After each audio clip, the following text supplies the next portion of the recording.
Hello everyone, welcome back to the channel. It's been apparently a few months since the green Maluch was last recorded.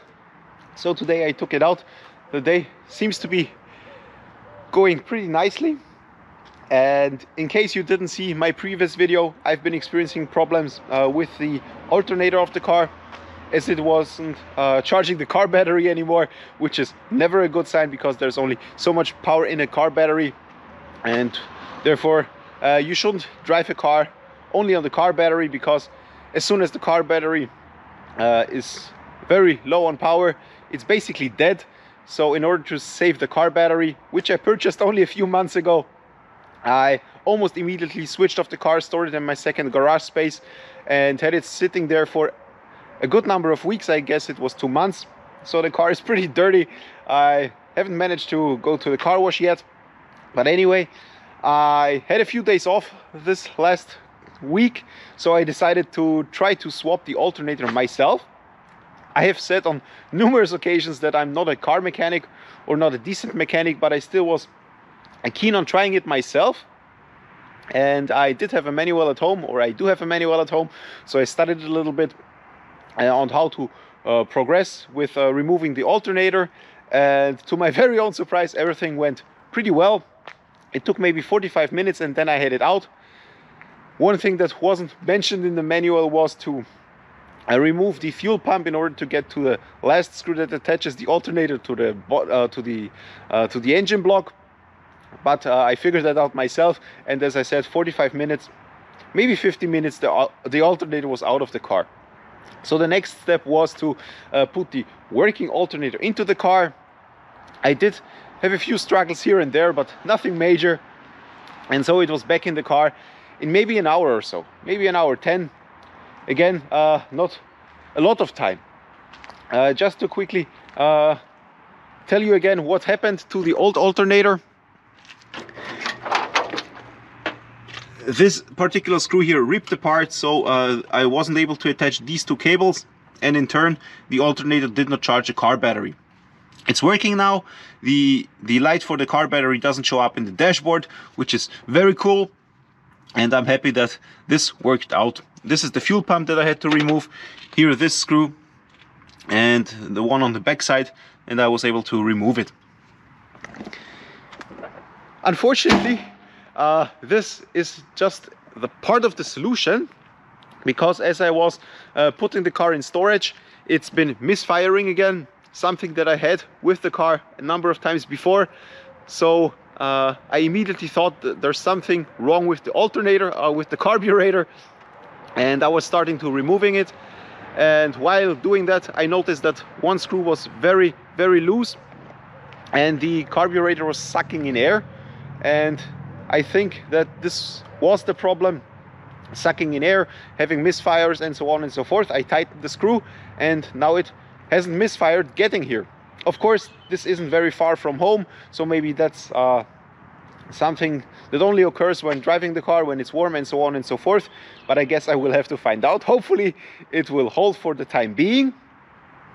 And the next thing that I have to do still is to make an appointment with a workshop, because I have probably mounted the fan belt not in the correct way. I installed the fan belt on my orange Maluch maybe 2 years ago already, and it seemed fine, but I put it on too tight and it ripped apart, destroyed the pulley. And this is something I really want to avoid this time around, so I will make an appointment as soon as possible, have this thing sorted out, and then hopefully the car will be able to drive again. And that's basically it for this video.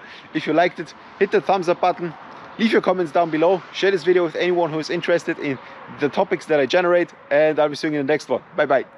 A few moments later. Well, something went terribly wrong. It seems that I have mounted the alternator somewhat wrong, because as I was just starting the car, it appears that the fan is scratching against it and making very weird sounds. It just turned up while trying to drive home, so I immediately switched off the car. I have been pushing it for a couple hundred meters. Now I'm taking a break to record this. Yeah, that's not the result I was hoping for. but stuff like this sometimes happens. I am here close to the Volvo dealership, who have been working on the car in the past, but apparently I did miss my target of trying to repair the car myself without destroying more. That's now quite disappointing, because I was trying to save money. Now I will have to spend more money on it. But yeah, that's the way it is. I'm kind of disappointed right now, but that's the life of old cars. Something can happen at any time. But yeah, I do not have words for that. I will try to push it a little bit farther. Unfortunately, farther back there it goes a little uphill, so I won't be able to push the car myself. I will have to tow it. Luckily it's not far from home, as I said previously, so I will have to call my dad, call my brother.